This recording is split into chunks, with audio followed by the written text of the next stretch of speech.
حامدًا ومصليًا ومسلما۔ حضرات محترم، وقت چونکہ کافی ہو چکا ہے، اس لیے میں تفصیلات میں نہ جاتے ہوئے اختصار کے ساتھ میں چند گزارشات آپ حضرات کی خدمت میں پیش کر رہا ہوں۔ آج کا موضوع وہ مساجد کے اندر مؤذن رکھے جاتے ہیں تو اس کے اندر صفات دیکھی جاتی ہیں،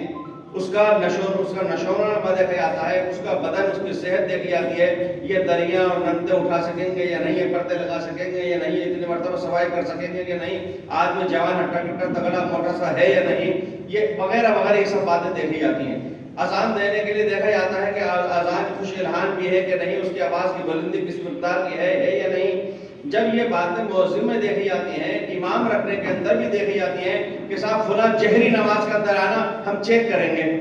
چیک کون کرے گا؟ چیک وہ کرے گا جو دعات کا مخرج نہیں بتلا سکتا، دعا کا مخرج نہیں بتلا سکتا،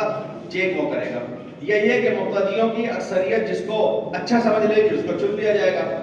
جب امام رکھتے ہیں تو آپ اس سے طلب کرتے ہیں آپ اپنی سند دکھائیے، کہاں سے فاضل ہیں، کہاں سے فارغ ہیں، آپ حافظ قرآن ہیں، کتنے محراب آپ نے سنائی ہیں، آپ امام ہیں، تو بھائی ان کی دیکھو شریف وضاقتہ بھی دیکھو، ان کی داڑھی بھی دیکھو، ان کا حلیہ چلیہ بھی دیکھو، اور ان کی صلاحیت بھی دیکھو، اور آپ ایک دفعہ جمعے میں آئیے گا، تقریر کریے گا، ہم وہ بھی ضرور سنیں گے کہ آپ کو تقریر کرنا آتی ہے یا نہیں۔ جس طرح امام رکھنے کے لیے آپ اس کے اندر درکار ضرورتیں دیکھ رہے ہیں، چیک کر رہے ہیں، اس کے بعد آپ امام کا تعین اور تقرر کرتے ہیں۔ کیا آپ نے اپنی زندگی کے اندر کبھی ایک مرتبہ یہ خیال اپنے دل میں لانے کی کوشش کی کہ اگر کوئی آدمی اوقاف کا، جائیداد کا، وہ مسجد کا یا درگاہ کا یا قبرستان کا یا سرائے کا، مسافر خانے کا، اگر وہ منتظم بننے جا رہا ہے، صدر یا سیکریٹری یا خازن یا ممبر یا رکن وہ بن رہا ہے، کہ اس کی بھی کوئی اپنی صفات اور ذمہ داریاں ہیں یا نہیں؟ فتاوی کی کتابوں میں بکثرت سوالات ہیں، مثلا فتاوی حکمت حضرت مفتی حکیم محمد حسن رحمۃ اللہ علیہ کی کہ صاحب امام کی صفات کیسے ہونا چاہیے، تراویح پڑھانے کے لیے حافظ صاحب کیسے ہونا چاہیے، مؤذن میں کیا چیزیں ہمیں دیکھنے چاہیے، وہ بتلائیے۔ مختلف سوالات ہوا کرتے ہیں۔ یہ کہیں نظر نہیں آتا کہ کوئی صدر یہ کہے کہ صاحب شرعاً، اخلاقاً، قانوناً صدر کے اوپر کیا ذمہ داریاں عائد ہوتی ہیں، خازن کے اوپر کیا ذمہ داریاں عائد ہوتی ہیں، رکن کے اوپر کیا ذمہ داریاں عائد ہوتی ہیں۔ تو جس طرح کسی بھی اوقاف ادارے سے وابستہ ملازمین میں، مدرسین میں اور ائمہ مؤذنین کے اندر صفات اور شرائط ہم دیکھتے ہیں اور پرکھتے ہیں، اسی طرح ہمیں چاہیے کہ ہم اپنے اندر کی صلاحیتوں کو بھی دیکھیں اور چیک کریں کہ ہمارے میں وہ صفات ہے یا نہیں۔ میں مثال ایک عرض کر رہا ہوں، دینی کتابوں میں فقہاء نے صراحت کے ساتھ لکھا ہے کہ اوقاف جائیدادوں کو کرائے پر دینے کے لیے اگر وہ تعمیر شدہ جگہ ہے تو اس کو 3 سال تک کے لیے دے سکتے ہیں، اگر وہ کچی جگہ ہے، زمین ہے، کاشتکاری وغیرہ وغیرہ، اس کو 1 سال کے لیے دیا جائے گا، یعنی 1 سال یا 3 سال تک کی میعاد اس میں لکھی بھی ہے۔ کیا جب میری بات ہوئی تو بہت سی کمیٹی کے ذمہ داران کو یہ معلوم ہی نہیں ہے کہ ایسی کوئی بات پائی جاتی ہے کیا؟ ہاں اتنا ضرور ہے کہ وہ بحیثیت مالک ہونے کے، اپنے مکان کے، اپنے دکان کے، اپنی جائیدادوں کے، جب وہ کسی کو کرائے کے اوپر رکھیں گے تو بے شک بلا شک شبہ وہ اس سے عہد و پیمان بھی لکھوائیں گے، اس سے 3 سال کا لکھوائیں گے، اس سے 11 مہینے کا لکھوائیں گے، یا اس سے ہر 3 سال میں جتنے تناسب سے کرایہ بڑھا کرے گا اور یہ شرائط اور یہ کرنا پڑے گا اور فلاں کام نہیں کرو پھر چکی یہاں نہیں لگاؤ گے، یہ ساری شرائط رکھنا وہ نہیں بھولتے۔ اگر بھولتے ہیں تو مسجد کے اوقاف کے ذمہ داران وہ کسی کرایہ دار کو اوقاف میں رکھنے سے بچتے ہیں اور اس وقت میں بھول جاتے ہیں۔ میرے پاس میرے ایک دوست کا فون آیا کہ صاحب جے پور میں ہمارے فلاں ایک دوست آئے ہوئے ہیں، پریشان ہیں، ان کا رہتا ہوا کرائے سے رہتا ہے، آئے دن بدلنا پڑتا ہے، کبھی کرایہ بڑھ جاتا ہے، کبھی مکان مالک خالی کرا لیتا ہے۔ آپ ان کو کوئی مسجد کا، مدرسے کا کوئی اوقاف کرائے پہ دلوا دو۔ آپ اندازہ لگا لیجیے کیوں؟ اس لیے کہ اوقاف ایک دفعہ دے دیا تو دے دیا، پھر کوئی پوچھنے والا نہیں ہے۔ تو کمیٹی کے ذمہ داران آپ حضرات یہ دیکھیے کہ جب کورونا کی وجہ سے جو قانونی طور پر حالات آئے اور جو احکامات سرکاری آئے، میں صاحب دیکھ لیجیے، ان سے پوچھئے کہ جامع مسجد میں آپ امام صاحب سے مصلی الگ کروا رہے تھے، یہ کمیٹی کر رہی تھی؟ وہاں پر صفائی ستھرائی آپ امام سے کروا رہے تھے، یہ کمیٹی کر رہی تھی؟ یہ ساری مینجمنٹ کی، انتظام کی چیزیں کمیٹی نے کی ہیں، امام صاحب کے سر پہ نہیں ڈالی ہے۔ ہمارے ہاں یہ ہے کہ سارا کا سارا کام یا تو امام کرے یا مؤذن کرے، یعنی وہ معزز، وہ معتبر، وہ قابل اعتبار، قابل اقتدار، کسی بڑی برادری کے سربراہ اور وہ پٹیل صاحب اور بہت بڑے تاجر اور بزنس مین فلاں صاحب اور بہت بڑے وکیل صاحب، یہ بڑی بڑی شخصیات 11 آدمی کسی مسجد کے ذمہ داران ہو کر کے اتنی طاقت اور قدرت نہیں رکھتے کہ فلاں شخص آ کر کے بلا وجہ پنکھا چلا کے کولر چلا کے اکیلا 3 گھنٹے کے لیے پڑ جاتا ہے، وہ خود ٹوکنے کی قدرت نہیں رکھتے۔ مؤذن سے حکم چلانا آسان ہے، آنے مت دینا کسی کو، کوئی پانی بھرنا ہے تو آنے مت دینا، بتا دینا اس کو۔ کیا یہ سوچئے اور طے کریے امام کی ذمہ داریاں کیا ہیں، مؤذن کی ذمہ داریاں کیا ہیں۔ کمیٹی میں آج تک بہت سی جگہ کے مجھے علم آیا، آج تک کبھی یہی پتہ نہیں ہے کہ صدر کا کام کیا ہے، سیکریٹری کا کیا ہے، خزانچی کا کیا ہے، ممبر کا کیا ہے ہی نہیں۔ یہ ساری باتیں مل بیٹھ کے کرنا چاہیے، غور کرنا چاہیے، میٹنگ کرنا چاہیے کہ بھی کمیٹی کا کام ہے کیا۔ کم سے کم سال میں 3 دفعہ 2 دفعہ اکٹھے تو ہم ملے تو صحیح۔ ہم نے بچپن سے دیکھا، پہلے زمانے میں دستور تھا کہ ہمیشہ ہر سال شورات کے موقع پہ مسجد میں صفائی ہو جایا کرتی تھی، قلی ہو جایا کرتی تھی، کتائی ہو جایا کرتی تھی، کچھ چیزیں مٹکے وغیرہ بدل دیے جاتے تھے۔ میں نہیں کہہ رہا کہ وہ تعین تخصیص کوئی مخصوص طور پر ہو، لیکن کم سے کم کچھ تو احساس تھا، وہ چیز ہمیں اپنے اندر بڑھانا چاہیے۔ یہ بات یہاں کئی حضرات نے فرمائی، کئی صاحب نے بھی فرمائی، اور کیا جو علماء شہر میں ماشاءاللہ مفتیان کرام کافی ہیں، ہمارے شیخ محترم مہمان نے بھی فرمائی، اور ابو صاحب نے بھی اس طرف ذکر کیا۔ جو آپ کام چلانے کے لیے، صرف نماز ادا کروانے کے لیے آپ ایک ناظر خواہ میاں جی کو بھی رکھ سکتے ہیں، کام کروا سکتے ہیں، لیکن آپ کے یہاں بہت ساری مسجدیں وہ ہیں کہ جن میں امام و حافظ بھی، پھر تو تراویح بھی پڑھا سکتے ہیں، امام صاحب ہیں وہ تو قاری بھی ہیں، پھر تو جہری نمازوں میں مجمع پڑھتے جانا چاہیے، امام صاحب عالم بھی ہیں، پھر تو مسئلے مسائل کو بتلا سکتے ہیں، امام صاحب مفتی بھی ہیں، پھر تو مسئلے اور فتوی بھی وہ بتلا سکتے ہیں، امام صاحب صالح اور نیک متقی پرہیزگار ہیں، سمجھدار ہیں، شعور ادراک رکھتے ہیں، تو محلے کے قضیے وغیرہ بھی وہ حل کروا سکتے ہیں۔ آپ جس طلب جب کرتے ہیں، جب طے کرتے ہیں، تو مولوی بھی ہو، حافظ بھی ہو، قاری بھی ہو، مفتی بھی ہو، تقریر کرنے والا ہو، تقار ہو، شعرا بیان ہو، خوش الہان ہو، ساری صفات دیکھتے ہیں، لیکن اس کو جھگڑ کے بند کر دیتے ہیں۔ بیان نہیں کرو گے جو ہم کریں گے، اپنی حد کے اندر رہنا، کسی اور جگہ نہیں جاؤ گے، یہ پابندیاں نہیں کرنا چاہیے۔ ہمیں پہلے کمیٹی والوں کو سمجھنا چاہیے کہ روئے زمین پر سب سے پہلے جو مسجد بنی تھی یا خدا کا گھر بنا تھا، وہ کس مسلک کا تھا، کس مشرب تک تھا؟ ظاہر بات ہے کہ وہ تو اللہ کی عبادت کے لیے گھر بنا تھا، وہ تو سجدہ ریز ہونے کے لیے مقام بنا تھا۔ جب مسجد نبوی میں اور مسجد حرام میں آج بھی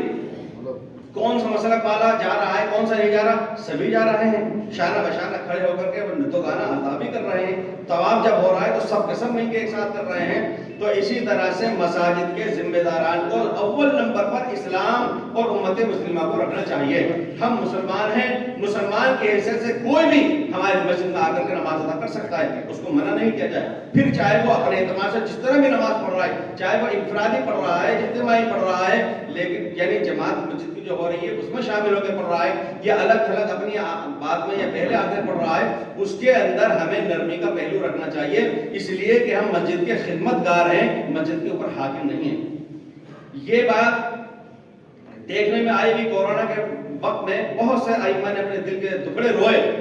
اس کے اندر یہ بات بھی آئی کہ بڑے بڑے ذمہ دار حضرات، صدر بھی ہے، سیکریٹری بھی ہے، فلاں ممبر بھی، اور جب مسئلہ آیا بھی نماز کتنے پڑھ رہے ہیں، بھائی دیکھو ہم تو جاتے نہیں ہیں مسجد میں، کوئی امام جائے موزن جائے، انہیں سے پوچھ لینا، ہماری کوئی ذمہ داری نہیں ہے۔ سوال یہ ذمہ داری آپ کی نہیں ہے تو ذمہ داری کیا ہے؟ پھر نماز آپ پڑھا لو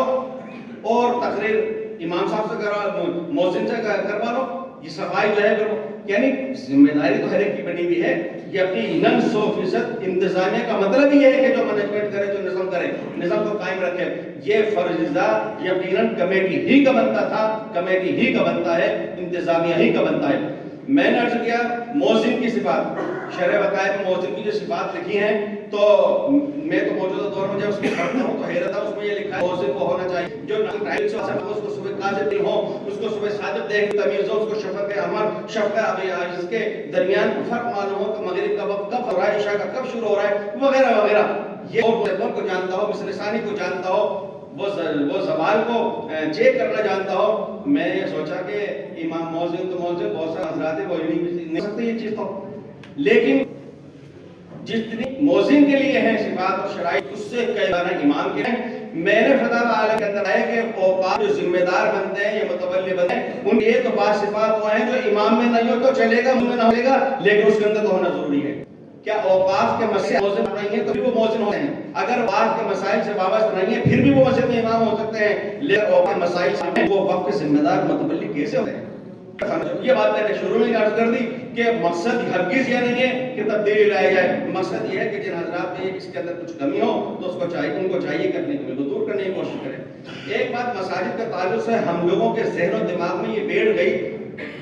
کہ مسجد کے اندر تو کیا ہو سکتا نہیں ہو سکتا. یہاں پر کئی بات آئی. حضور نبی پاک علیہ السلام کی ایک حدیث ہے کہ ایک قافلہ آیا ان کی خدمت میں مسجد کے اندر. حدیث میں ہے کہ فجاءوا قوم حفاة عراة ذابین ابا متقلد الصیامۃ من مضر بل كلهم من مضر. ایک قبیلہ گزر کا آیا مسجد نبوی میں، ان کے چہرے سے فقر و فاقہ اور تندرستی نظر آ رہی تھی، گال اندر گزر تھے. ایک مثل مشہور ہے کہ کھائے کے گال نائے کے بال دور سے نظر آتے ہیں، کہ فقر و فاقہ نظر آ رہا تھا. ان کی تلواریں لٹکی ہوئی تھیں، اس لیے کہ میان تھی ہی نہیں جو تلوار اس کے اندر سماتے تھے یا رکھ لیتے. اور کپڑے پہننے کو نہیں تھے، انہوں نے دھاری دھار اور رنگ برنگے اون کے کپڑے یا چادریاں لٹکے رکھی تھی اپنے بدن کے حصے کے اوپر. نبی پاک علیہ السلام نے جب دیکھا تو آپ علیہ السلام کا چہرہ انتباہ اور افسر کے تشریف لے آ رہے ہیں، کبھی باہر تشریف لا رہے ہیں. پھر اذان ہوئی، نماز ہوئی، حضور پاک علیہ السلام نے خطاب فرمایا، آواز فرمایا. تو حضور نے یہ فرمایا تصدق رجل من دینارہ من درہم من ثوبہ من صاع درہ من صاع تمر، کہ آدمی کو چاہیے کہ وہ صدقہ کرے، وہ دے دینار میں سے، درہم میں سے، اپنے کپڑے میں سے، اپنے ایک سا گیہوں میں سے، ایک سا کھجور میں سے، یہاں تک کہ آپ نے فرمایا ولو بشق تمرہ، کھجور کا ٹکڑا ہی دے دو. یہ سارے کام کہاں ہو رہے ہیں؟ یہ مسجد نبوی کے اندر ہو رہے ہیں. اس کے بعد میں فجاء رجل من الانصار بصورۃ قادت تعجز عنہا بل قد عجزت. ایک انصاری صحابی ایک بہت بڑا جھولا بھر کر کے لے کر کے آئے اور اتنا بھاری تھا کہ وہ ان کے ہاتھ سے چھوٹ نہ جائے بلکہ چھوٹنے لگ رہا تھا. اتنا بھاری بھرکم لے کر آئے جس کے اندر وہ سامان تھا. یہ اور جب وہ لائے دوسرے بھی لے کر کے آئے تو ڈھیر مسجد نبی کے اندر لگ گئے. آپ علیہ السلام نے اس آنے والے وفد کو وہ تقسیم فرمانا شروع کیا اور ان کو دیا. یعنی تندرست پریشان حال میں اگر کوئی امتی آ رہا ہے تو آپ علیہ السلام اس کے ہمارا یہ کام مسجد نبی کے اندر سے ہو رہا ہے. ہم نے یہ سمجھا کہ شاید کا تو مسجد سے کوئی لین دین نہیں ہے، کوئی تعلق نہیں ہے. آپ علیہ السلام فرمانے میں محترم گرودوارے کے تعلق سے بھی وہ چیز جو گرو نانک جی نے ہمارے حضرت خواجہ فرید الدین سے سیکھی تھی، ان کی صحبت سے حاصل کی تھی، جس کو آپ کہہ دیا کرتے ہیں، یعنی وہ سخاوت، وہ داد و دہیش، وہ بھوکے کو کھانا کھلانا، اس کو بھوکا نصر، چاہے وہ کیسا. تو یہ چیز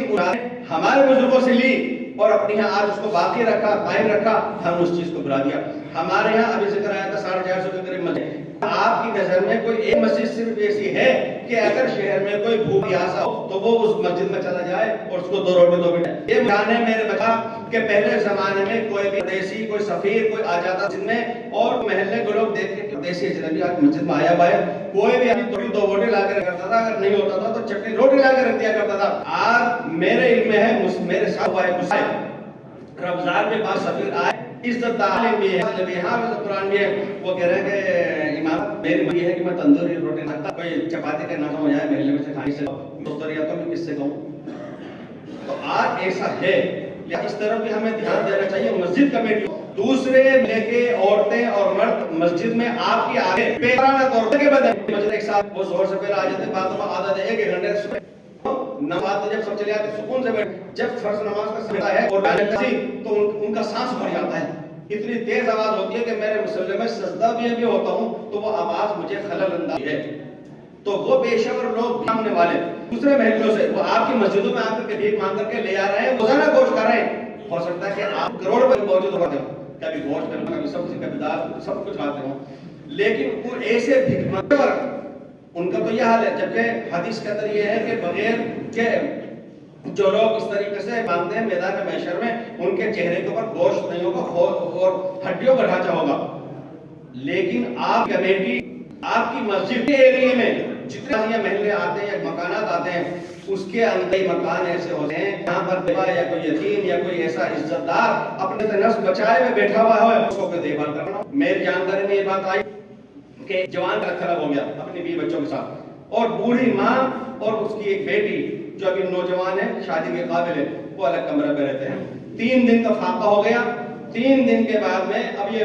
گھر کی بہو یہ اپنے لیے بہترین قسم کی چیزیں بنا رہی ہے, اس کی دروازہ کھلا ہے تو, اور یہ بیٹی 3 دن میں کے بھوک سے غش کھا کے گر پڑی. تو یہ مارونے لگی بوڑھی عورت, اپنے بیٹے سے اس نے کہا کہ کم سے کم دروازہ تو بند کر لو, خوشبو مہکتی بھی باہر آ رہی ہے, میری بچی بہوش ہو کے گر پڑی ہے. یعنی کتنے آپ کے محلے میں ایسے گھر ہو سکتے ہیں, کیا کمیٹی نے اس حیثیت سے کہ وہ مسجد کمیٹی کے میں ہیں, وہ ذمہ داران ہیں, ان کو محلے میں دینداری کے اعتبار سے اور رفاہ عام کے اعتبار سے کوشش کرنا چاہیے, تو کیا انہوں نے احساس خیال کیا کہ ہمارے محلے کے اندر کون ایسا ہے گھرانہ جہاں پر رات کا چولہا نہ جلاؤ اور باپوں کا بھوکا سو رہو؟ ان باتوں کی طرف بھی ہمیں دھیان کرنا چاہیے. ایک بات یہ کہ میں 6 نومبر بروز شریعت دارالعلوم ندوۃ العلماء لکھنؤ میں تھا. اتفاق ہے کہ اس دوپہر کو لکھنؤ کے ائمہ علماء وہاں جڑے تھے, اکٹھے ہو گئے تھے, اور مولانا سید بلال حسنی صاحب کی صدارت اندر وہ پروگرام چل رہا تھا. میں نے دیکھا تو وہاں پر انہوں نے حلقے بنا رکھے ہیں, اور حلقوں میں ذیلی حلقہ ہے جس کو اپنے یہاں کر دیا ظلم سے تعبیر کیا آپ نے وہاں. اور عام طور پر علماء کو ائمہ کو دینی اعتبار سے ذمہ داری دی گئی ہے.